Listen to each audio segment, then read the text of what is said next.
Magandang araw po, ako po si Mai and welcome to Tagalog Beyond Basics. In this lesson, we are focusing on the present tense formation pattern for verbs. By the end of this lesson, you will be able to identify and understand the present tense formation pattern of verbs with both consonant and vowel initial roots. You will also be able to use present tense verbs correctly in simple sentences about daily routine or daily activities. Before we start with the formation pattern, I want to emphasize that when we use verbs, they are actor focus, meaning the focus of the sentence is the doer of the action. Just like the verbs in the past tense, the verbs in the present tense also depends on whether the root begins with a consonant or a vowel. I will give you a clean and structured explanation how you can do this easily. Let's start with the consonant initial roots.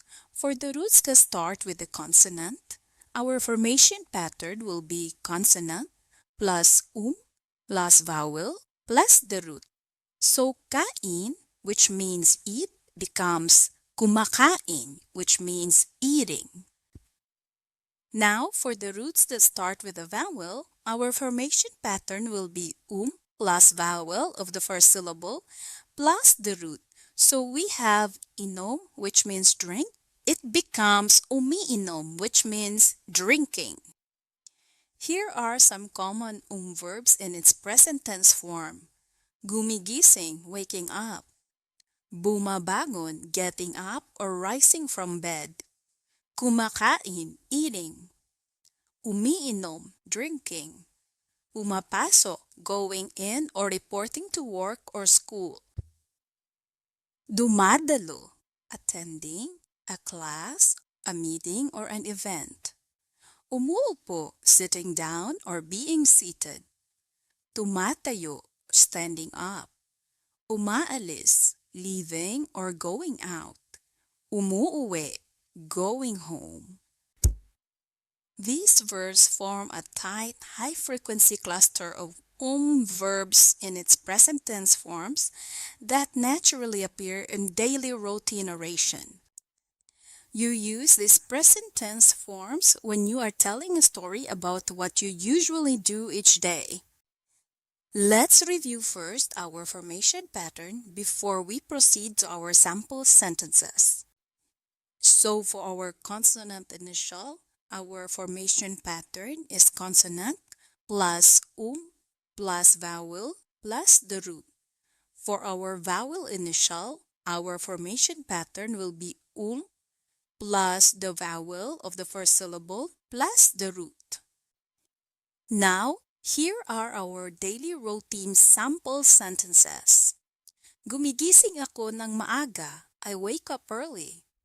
Bumabangon ako mga ika-6 ng umaga. I get up at around 6 in the morning. Kumakain ako ng almusal bandang ika-7 ng umaga. I eat breakfast at around 7 in the morning. Umiinom ako ng kape habang nanunood ng balita sa telebisyon. I drink coffee while watching the news on television. Umapasok ako sa trabaho mga ika-8 ng umaga. I go to work at around 8 in the morning. Dumadalo ako sa mga pulong tuwing Lunes. I attend meetings every Monday. Umuupo ako sa mesa para magbukas ng mga email. I sit at my desk to open my emails. Tumatayo ako para maglakad sa labas. I stand up to take a walk outside. Umaalis ako ng opisina bandang hapon. I leave the office in the afternoon. Umuwi ako sa bahay mga alas 5 ng hapon. I go home at around 5 in the afternoon.